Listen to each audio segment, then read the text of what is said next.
The Pope said what now? On this video, I'm sharing my personal opinion on a matter that some people may consider controversial. Moreover, the second half of the video discusses religion. If you're easily offended or put off by people who may think differently than you might want to skip this one, and I'll just see you on the next upload. On the other hand, if you got thick skin, then have fun watching and feel free to initiate respectful discourse in the comments. If you have very different ideas from mine here, prove that you are different, show you can handle disagreements with intelligence and civility, rather than emotion and anger. Hello noble ones, welcome back to my channel. This is the Metatron speaking, and what a time to be alive. It seems like we can't go a week without a new scandal happening about like, oh, this streamer said this YouTuber said that, but today it's not about a streamer, it's about the head of the Catholic Church, aka the Pope. If you Google Pope Francis or Papa Francesco online, you'll get a lot of things like Pope apologizes after reports that he used an anti-gay slur, Pope apologizes over reported homophobic slur, Pope Francis uses offensive slur for gay men, Vatican apologizes, blah blah blah. So it's all over the place now. So as an Italian native speaker, since the words that have been used are in my language, I'd like to sort of provide a little bit of commentary on that, because I'd like to see exactly what words he has used, because I do find the thing very, very interesting. So let's just click on one of these and let's see. Alright, so the Vatican said on Tuesday that Pope Francis extends his apologies after reports that he used an offensive slang word referring to gay men and what was intended to be a private meeting with 250 Italian bishops last week. Francis had been taking questions from the bishops at their annual assembly when the question of whether to admit open gay men into seminaries or priesthood colleges came up. Okay, so let's see if they tell us what the word was.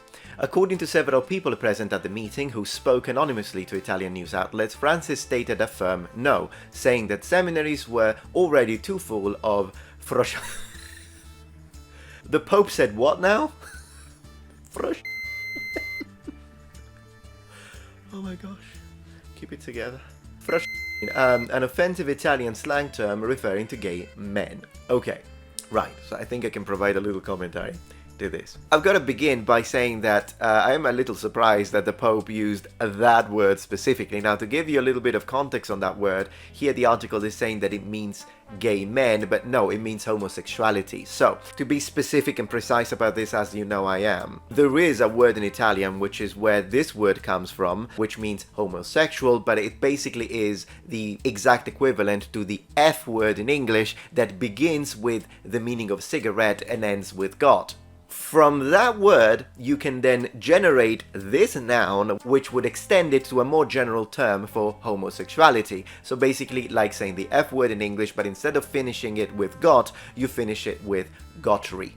Now, is it a slur word if you use it in Italian? Absolutely, in the sense that so you've got, as you know, any language, every language has got several registers, and something can be formal, it can be informal or casual, or it can be all the way vulgar. And this is absolutely vulgar in the sense that I would say it's the worst way possible that you can refer to homosexuals, to gay people, and in general to homosexuality. So that's why I know I'm laughing a little bit, and maybe if you're not an Italian speaker, you'll be like, yeah, but why are you laughing? But if you're Italian, you know exactly why I'm laughing. It sounds funny, mostly because, I mean, the Pope said that, the Pope said So from an Italian perspective, it is very surprising because absolutely it's a very, very vulgar word. To contextualize this further, of course it happened behind closed doors, although then again you're in front of 250 bishops, I suppose. And some people might say, well, yeah, but he didn't say publicly, and also they could say, yeah, but how do you know he actually said it? Well, he apologized for it publicly, which means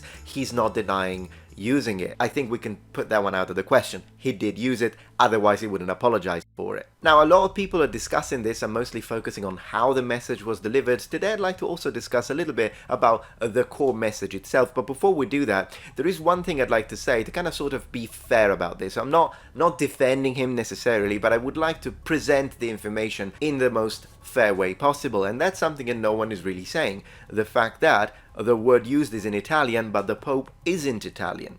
So the Pope isn't a native speaker, and therefore I would like to give him a little bit of a benefit of the doubt when it comes to the nuance of certain terminology used. I mean, he does speak Italian, but you can tell from a mile away that the guy isn't Italian whenever he speaks. He has a very strong accent, and clearly his first language is Spanish. So perhaps it is possible, and we do need to take that into consideration, that he just thought it was a casual way to describe homosexuality, or maybe informal, but maybe he didn't understand how bad, how vulgar of a term he was actually using. So I'm happy to give him the benefit of the doubt when it comes to that. And to further touch upon this idea of, well, it happened behind closed doors, so some people could be like, well, yeah, it's not a big of a deal, because even if you use informal vocabulary, well, if you are in an informal setting, I understand that. But then again, whenever we speak, let's say that you were at a university and you're taking a test, I don't think you would use the same register and the same vocabulary that you would use if you're out with your mates drinking beer. Therefore, how formal of a vocabulary should we expect from the Pope behind closed doors?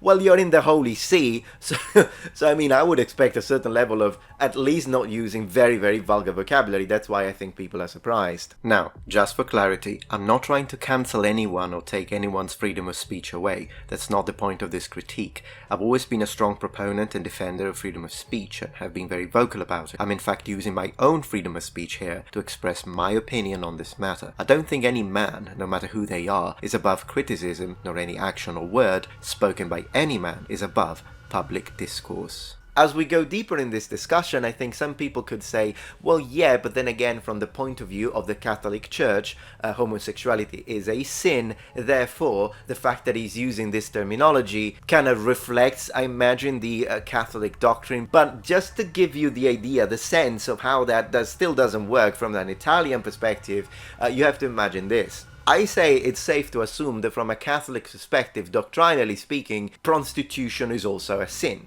But simply because prostitution is perceived as a sin, I'd say you would still be equally surprised as an Italian speaker if you heard that the Pope behind closed doors said, oh, look at all of these whores. Not exactly the sort of terminology you would expect a Pope to use. Also because remember, we're not talking about a Sunday school teacher, we're not talking about the priest, we're talking about the head of the church.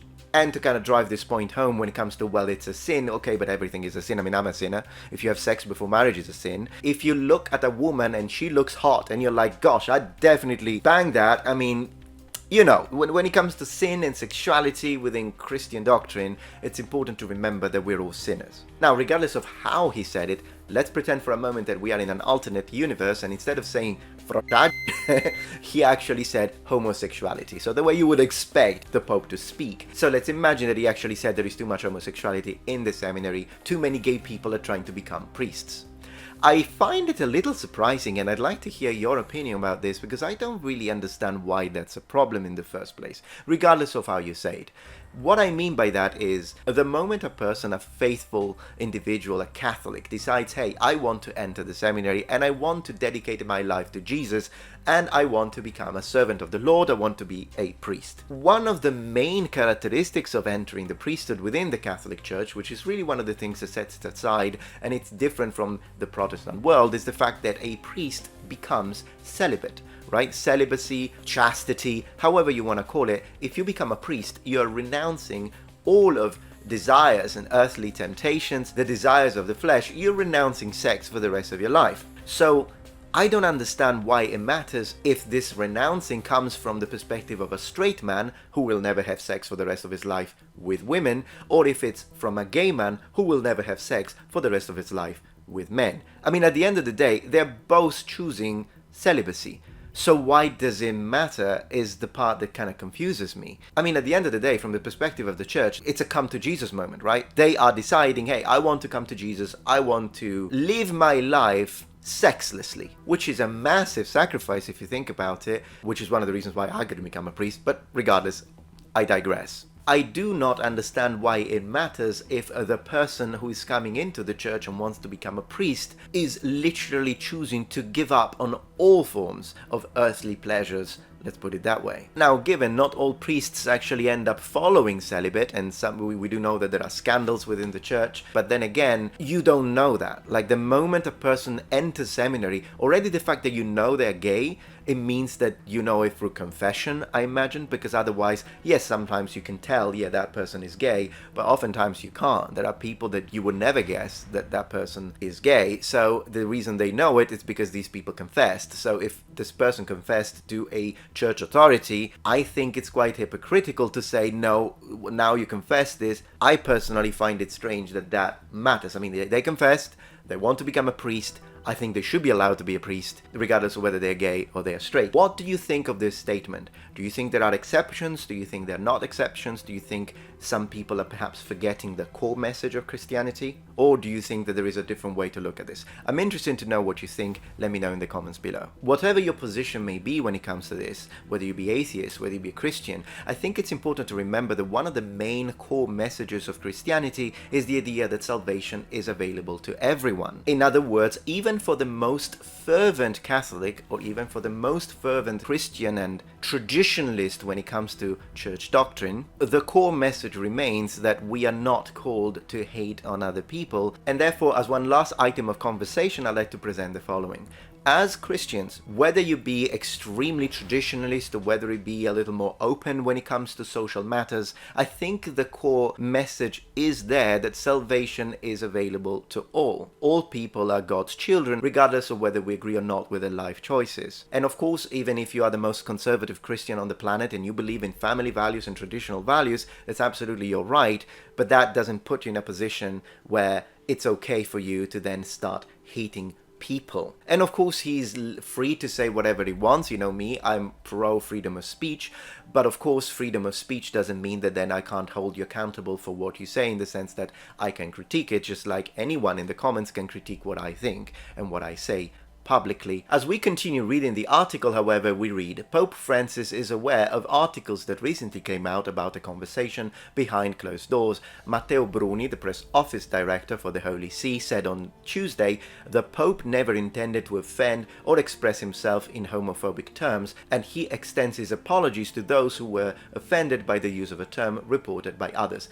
Well, yeah, I mean, I appreciate that he apologized for the word, and I don't think we should immediately point the finger and say, the Pope is homophobic or the Pope is a homophobe. You know my feelings when it comes to people that immediately call you a homophobe or a transphobe for no reasons. In this case, the fact that he used the word, we should give him the benefit of the doubt and think, yeah, but maybe he doesn't have hatred towards gay people. Perhaps he just used a term without fully understanding or grasping the actual vulgarity of said term. But it has happened before in the recent past that the Pope, for example, was speaking about the idea of someone insulting you, and he said, well, if someone insults my mother, I'd punch him in the face, which once again is something you wouldn't expect from the head of one of the major Christian religions. È vero che non si può reagire violentamente, ma se il dottor Gasparri, grande amico, mi dice una parolaccia contro la mia mamma, ma gli aspetta un pugno.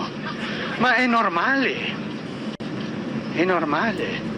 I'm not saying that you shouldn't defend yourself. I'm absolutely pro self-defense. If someone messes with you, or if someone messes with your family, they mess with your kids, and they are trying to harm you, I think it's right that you stand your ground and you defend yourself, absolutely. But at the same time, I think a punishment needs to fit a crime. So, if someone insults my mother, I can insult back, I can choose to ignore them, but if I punch him in the face, then I'm kind of overreacting in a way, and particularly from the perspective of a Christian, I think that's strange because, I mean, turn the other cheek is part of the doctrine. So, once again, if you're a Christian, I'm a Christian, and someone enters my home and they're armed and they want to mess with my family, I'll defend them. And I don't think there is anything wrong with that.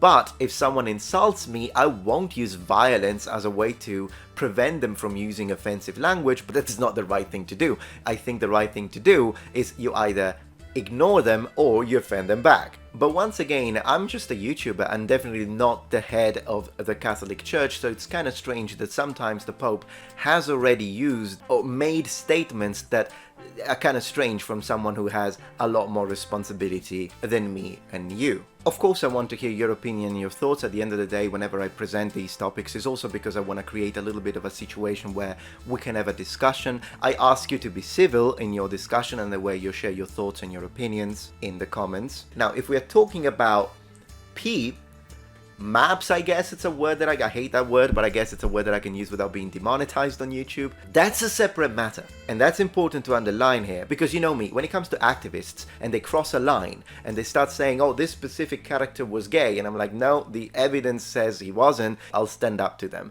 With that being said, it's also important to be fair, and it is absolutely wrong when people state all homosexuals are P or MAPS. No, they're different things. They're separate things, and if what the Pope said had only to do with maps, absolutely, it would be a very different discussion, but he didn't, and it is important to draw a line because these are separate things. Also because remember that publicly, and this was public, Pope Francis has stated that to him, and therefore according to church doctrine, since he's the representative of the Catholic Church, he said that homosexuality is a sin but isn't a crime. But the way he's acting here behind closed doors, it makes it appear like he's treating it as a crime instead. Which is strange because then it makes it sound like public statements are a facade, but in reality this is what you think. After all, I just wanted to provide my opinion on this, mostly because it's coming from the perspective of someone who does speak Italian as a first language, and I do have to say that the term used does make me laugh, but then again, I'm not gay, so I can imagine why some people could feel personally attacked from specific usage of this term, particularly if they're native Italian speakers. As a native Italian speaker, I find the term absolutely out of place when used by the Pope, not because I'm trying to cancel him or not because I'm trying to limit freedom of speech, but simply because I think there are certain people that have certain offices, and within those offices and even professions, usually the public expects a certain norm or normative in the vocabulary used. In the same manner as, I guess, you wouldn't expect a teacher, for example, particularly if it's preschoolers, to use certain terminology and to use imagine if they start speaking extremely vulgarly and they use all sorts of swear words, and then your kids come back home and they start using these swear words and like, who did you learn it from? And then they tell you the teacher. I think any parent would be concerned if you heard your 7-year-old saying, hey, look at those bitches, and then if you learn that they learned it from their teacher, you'd be like, okay, but hold on a minute, I mean, a teacher in that specific position shouldn't be using these terms. If he uses it in his own personal life, it's one thing, but if they're using it in an environment of a class, that's kind of strange. Usually there are some registers. It's not a matter of freedom of speech, but it's a matter of what do you expect and how to react to certain terminologies being used by public figures. Now, once again, this was something that happened behind closed doors, but I can understand how, once this information leaks, you could be at least surprised that the Pope, even in his own privacy, utilizes certain vocabulary, particularly if that vocabulary is normally what you would ascribe instead to, I want to say, a bunch of punks in the street. But once again, as I say, let me know what you think in the comments below, and thank you very much for watching.